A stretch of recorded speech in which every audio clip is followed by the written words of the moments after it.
I'm going to start a new series talking about the effects of alcohol. I understand that a lot of people don't have a problem with drinking. You can have 1, 2, 3, you're fine. This message might be for you, but it's really for people that you with the effects of it, how it makes them feel, how it makes them change, how they want it, even when they don't really want it, the hold that it may have on some, and understanding that it really is called spirits for a reason. The series that I'm going to start are going to outline the benefits of sobriety, the dangers of drinking, and a few testimonies and stories that I can share that might encourage people who have seen a difference in their life when they drink and they don't like it. People who might be struggling. Some people are in AA or Celebrate Recovery or different recovery centers.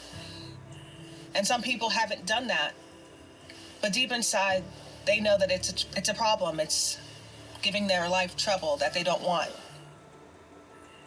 I have just celebrated my 8th year without any alcohol in my system. No wine, no beer, no hard liquor, for over 8 years now.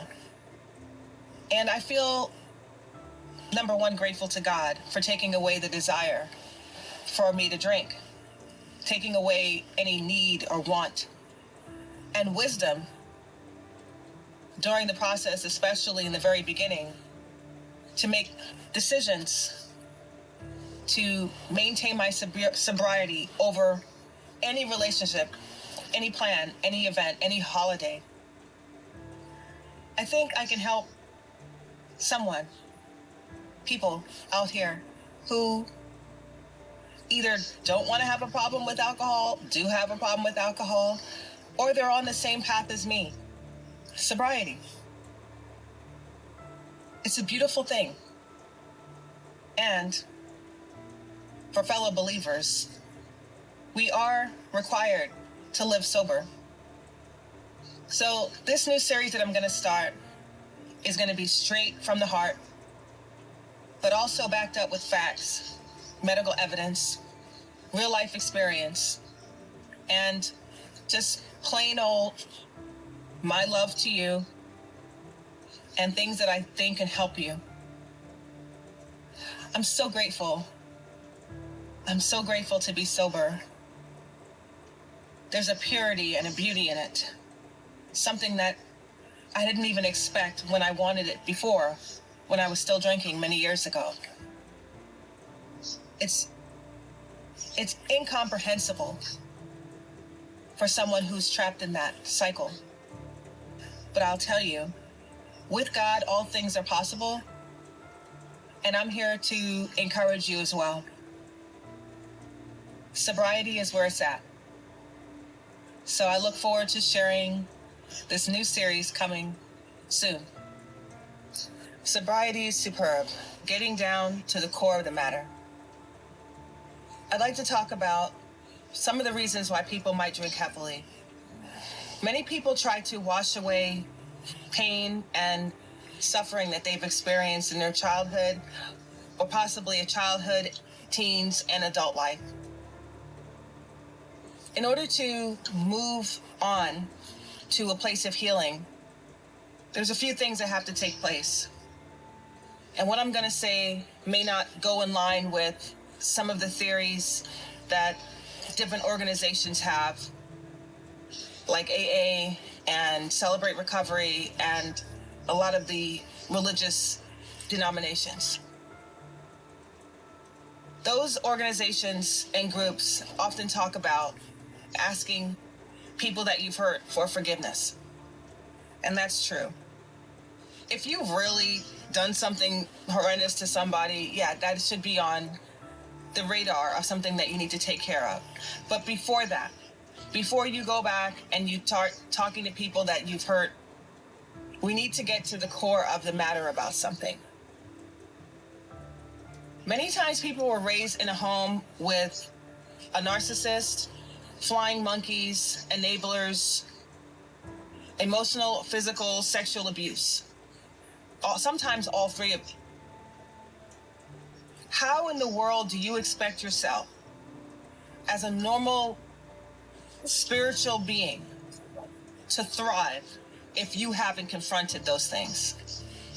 How can you expect yourself to continue communicating with not only the people that abused you, but the flying monkeys and the enablers that witnessed the whole thing and chose not to stand for truth? You still go to these family functions. You still keep in touch with these people. You still share what's going on in your life with them because you feel that you have to forgive and forget. Absolutely not. Before you can heal, if no one has told you this in the past, you may be angry and trying not to accept that reality. You may be so focused on moving on, forgiving, forgetting, putting the past behind you, that you are guilty of sweeping it under the rug. Unintentionally, possibly. But you can't run from this. You cannot run from this. You can't hide behind a drunken stupor, blacking out, going out, trying not to think about these things, and think that you are somehow going to just miraculously get past it. Why? Because you forgave them? We need to be clear about something.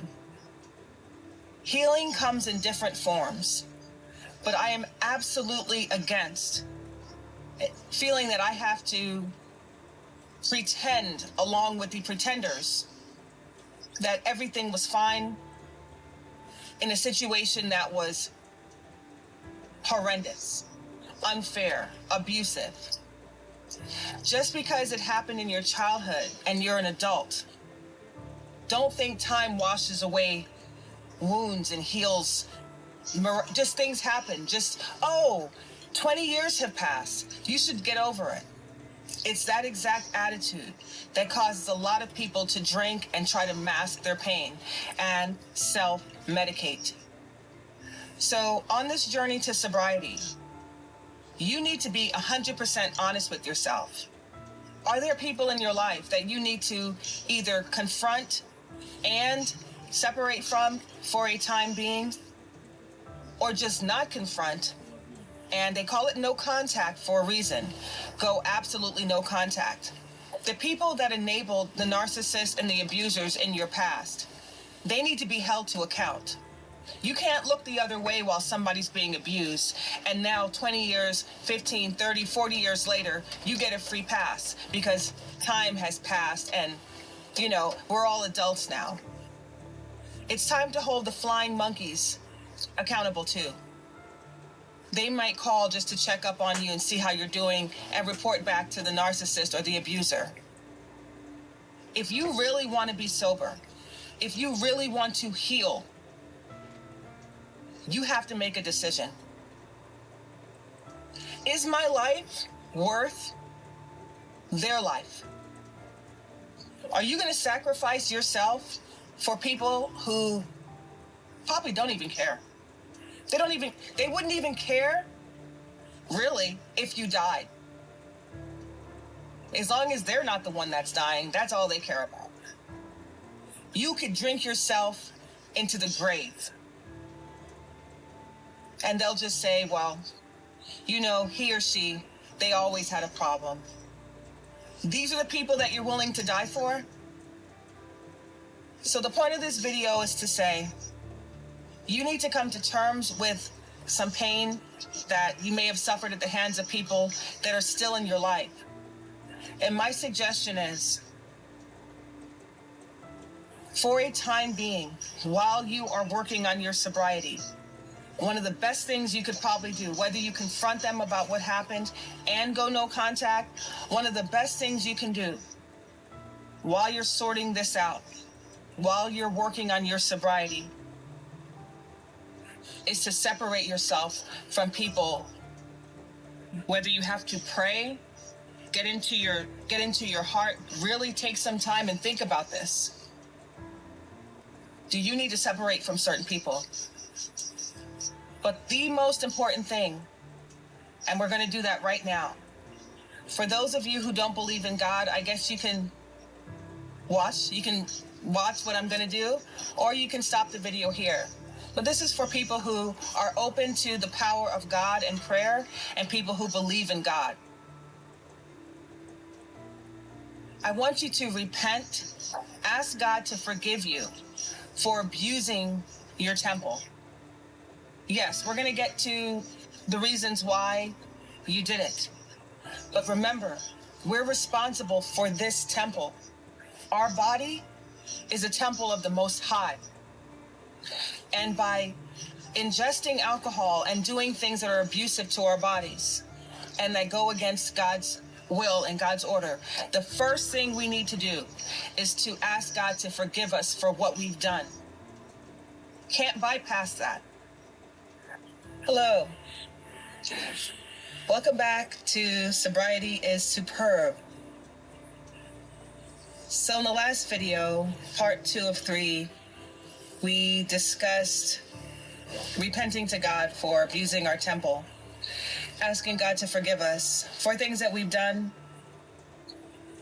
even if it's for self-medicating. We still have to ask God to forgive us for that, because the fact that you're still watching this video, you're still alive, you're still breathing, God's been very merciful. Many people don't get an opportunity to make more than one mistake. They get drunk, they get behind the wheel, and they get into a car accident, and that's it. They don't have a chance to keep making the same mistake over and over again. So part of the gratitude to God for giving you and me another chance is to repent for what was done against the temple that He has given us, His temple. The second part is to ask God for strength. Strength. One day at a time. But days are made of minutes, moments. So it's really one moment at a time. One moment at a time, we need strength to maintain our sobriety, to maintain our decision to stay sober. And connected to that prayer for strength is a prayer for wisdom. They go hand in hand. A big part of being strong is being wise. Making decisions that can make or break your sobriety. I went through a list of ideas in my mind about all the reasons that society and ourselves have given ourselves permission to drink. New Year's Eve, everyone's birthday, everyone's baby shower, a date, first date, a breakup, a divorce, a wedding, your wedding, a friend's wedding, a wake after someone's funeral, a baby shower, Christmas, any type of 4th of July celebration, any gathering, a barbecue, family reunion. Technically, the list goes on into infinity as to reasons why we should drink. And we have been conditioned to think that there's always a reason to have a drink. The mind is so powerful that with this statement that I'm going to make right now, you can change the way you think about it if you start to tell yourself this sentence. There is never a reason to drink. There is never a reason to drink. Life is filled with events, right? I just ran off a string of different holidays and events that can happen in life. But this is part of life. Life is filled with moments, and those moments oftentimes include events. Some of the events that I name, I didn't name nightclubs and things like that, but those are also events. There's a special event going on at this nightclub, you've been invited, you see a flyer, there's a party. These events can come and go. The funny thing about them is there's a date and there's a time, and if you don't go there, guess what? You missed that event. But there's always another one. Fill your mind with new events. Fill your mind with things that are creative, things that are healthy. I had to turn down so many events in the beginning. After a while, I stopped getting invited. But guess what? I was grateful. Thank you. Thank you for respecting the fact that I don't want to go somewhere where I'm going to be spending money or putting myself at risk to drinking.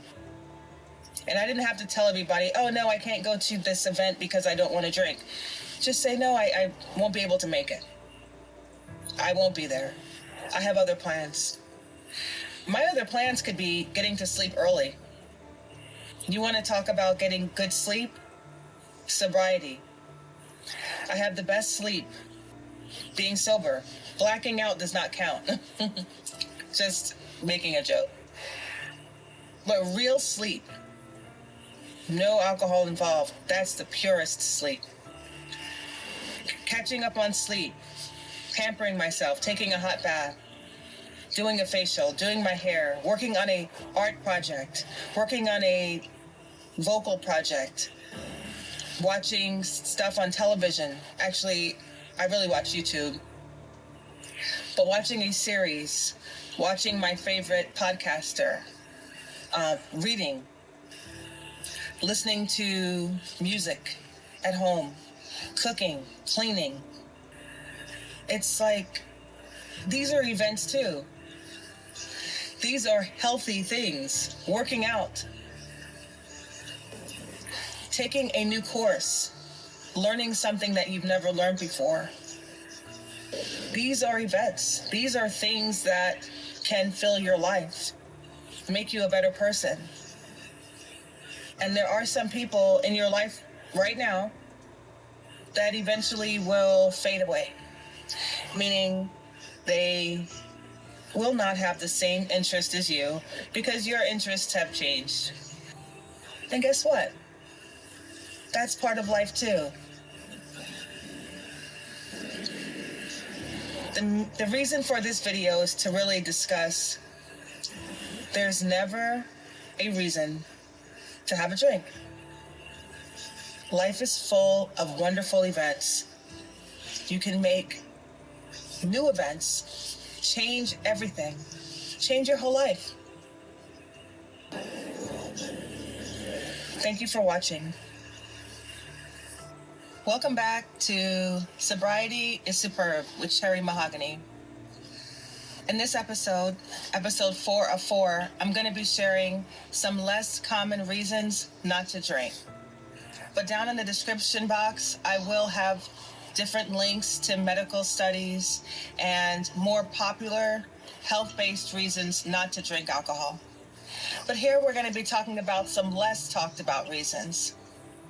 The number one reason is your safety. Your safety from robbery and assault. When you have alcohol delayed reaction time, you're definitely at more risk of being robbed, attacked, possibly raped, murdered, because you aren't aware of your surroundings. Another reason to not drink, number 2, would be DUI and DWI. So yes, this is a very popular reason that people choose not to drink and they know about.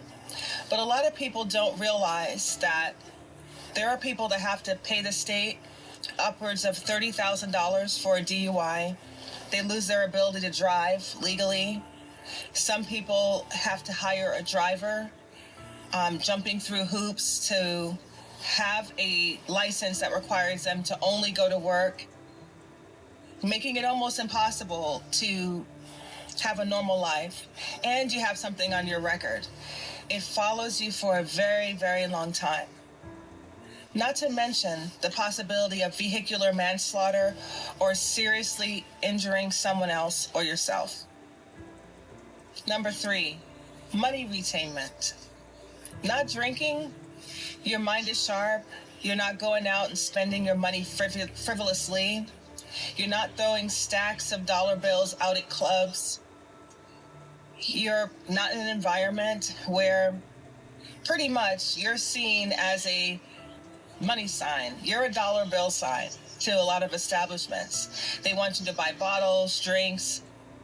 Yes, for ladies' night, they do lure the women in, but those ladies' night drinks are bottom of the barrel, free liquor. And eventually, a gentleman comes along, he offers you a drink, somebody's still paying for that higher quality beverage. It still costs a lot of money. Somebody's losing money. So not drinking is a great way to save money. Number 4,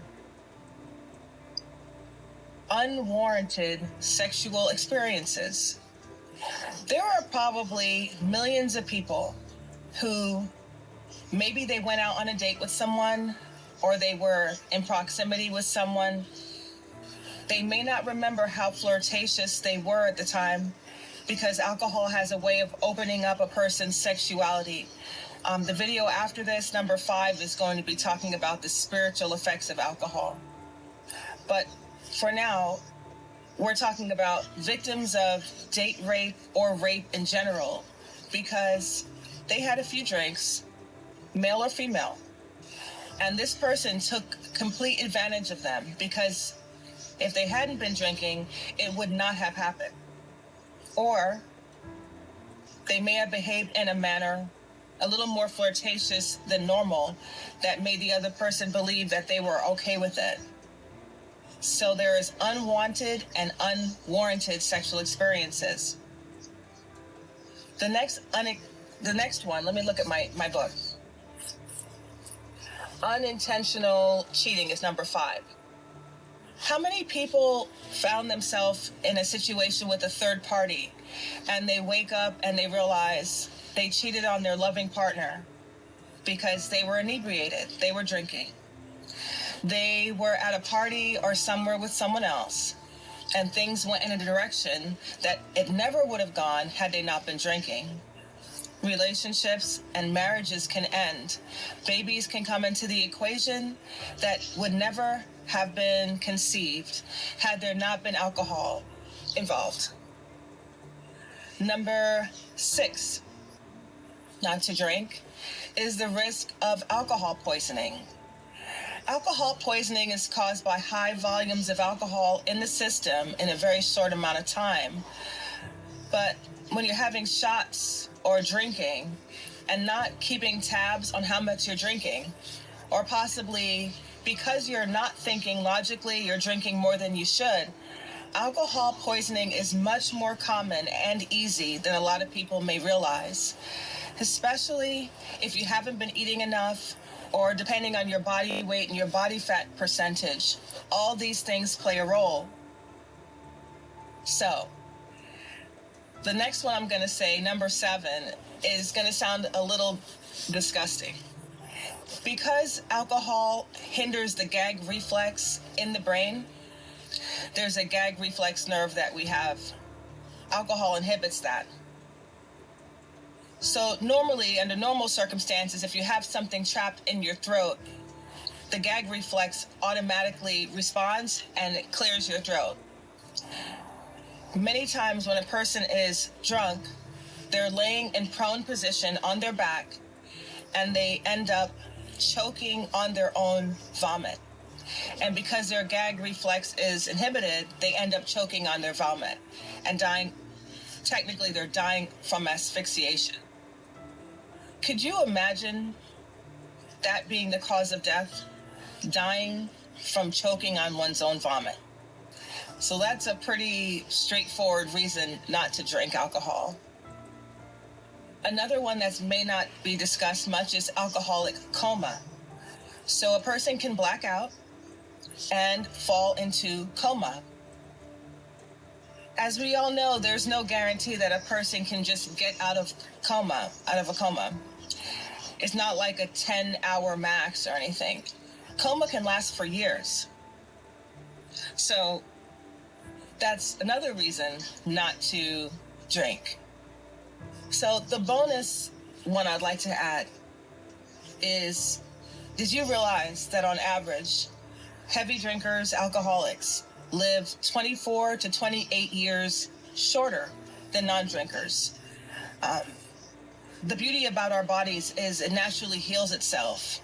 And there are many of our organs that will start to renew itself, from our brain, our heart, our kidneys.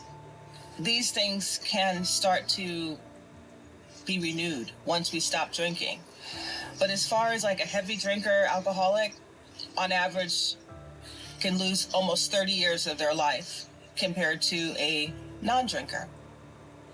So these are all points to ponder as you consider either starting your road to sobriety and maintaining your road to sobriety.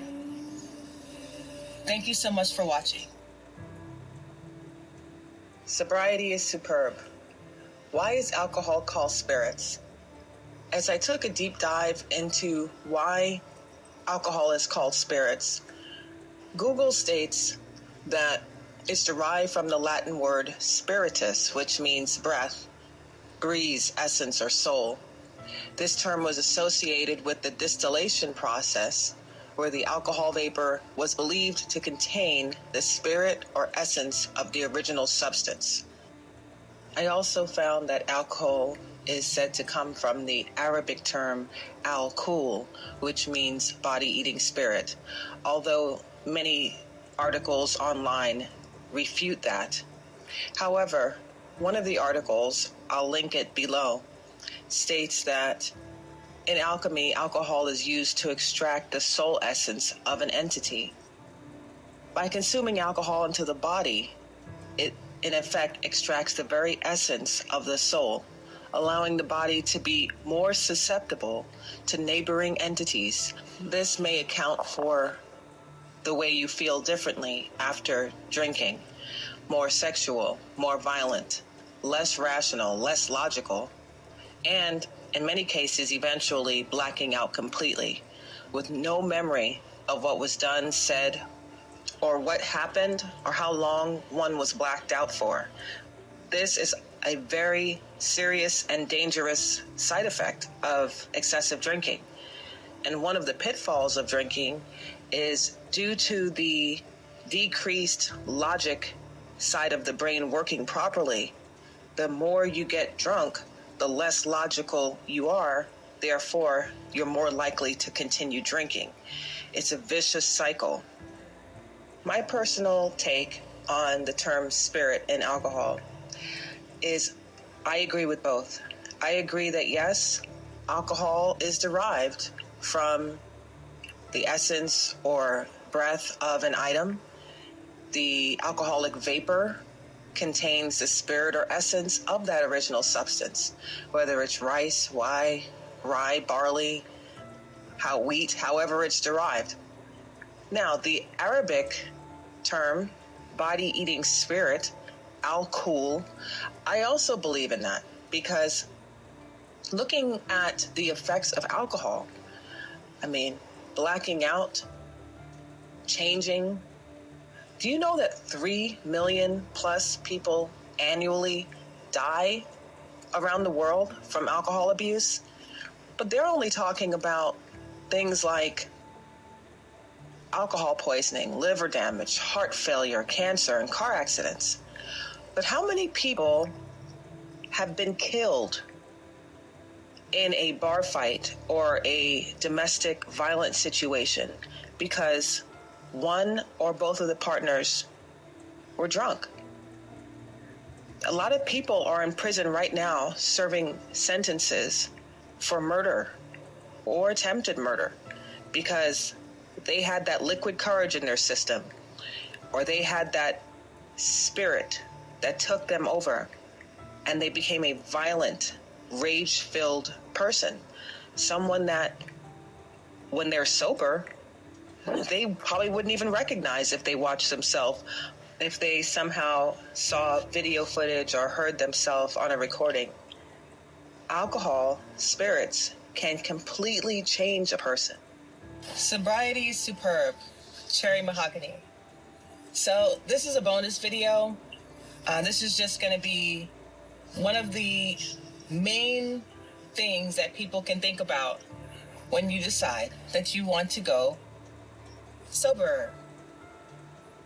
Your body, the magnificent body that you have been blessed with from the Creator God Almighty, rejuvenates itself. So when you stop drinking, your body is going to start to heal. My suggestion to anyone who is thinking about or is sober, start getting into weight training, resistance training, bodybuilding. Build your muscles. Your body can be stronger than it's ever been. You can pretty much turn back the hands of time. Your skin will improve. Your strength will improve. Your organs will improve. The way that your brain fires, your thoughts, your reaction time, everything will improve. This is a phenomenal reason to be sober. Never to be underestimated, because it's priceless. It's priceless. So take care. God bless. Stay strong and stay wise. Stay out of places and situations that can cause you to drink. And most of all, trust that God wants this for you. Okay? And a lot of people are rooting for you. The people who aren't and are giving you a hard time about being sober, they got to kick rocks. This is important. This is life and death. Your life, your death. And your future hangs on the balance of the decisions that you make. So God bless you, and I'm signing out. Bye-bye.